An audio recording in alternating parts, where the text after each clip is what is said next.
રાજકોટના કન્યા રાશિ અને બીજા અન્ય વેપારીઓના ચાઇના માલકાંડમાં કસ્ટમના અધિકારીઓની લાંછિયા હરકતો 50 થી 60 લાખ સુધીની મલાઈની ચર્ચા લોકમુખે।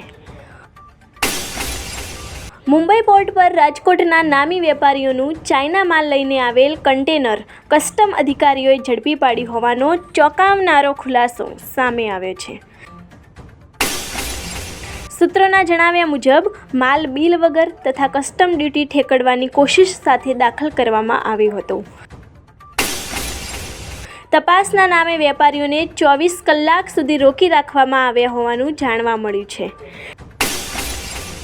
લોકમુખે ચાલી રહેલી ચર્ચાઓ મુજબ આ સમગ્ર કાંડમાં કસ્ટમના જ અધિકારીઓ વેપારીઓ પાસેથી 50 થી 60 લાખ રૂપિયા સુધીની મલાઈ લેવાની વાતચીત કરતા હોવાનો ગુસ્સો ઊભો થયો છે।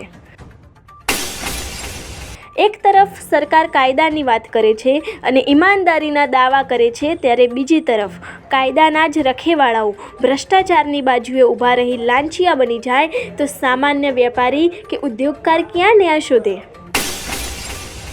હવે જોવાનું એ રહ્યું કે આ કાંડમાં સામેલ કસ્ટમ અધિકારીઓ અને લાંચિયા તંત્ર સામે કાયદેસરની કાર્યવાહી થાય છે કે આખો મામલો નોટોના બલિદાન પર દબાઈ જશે।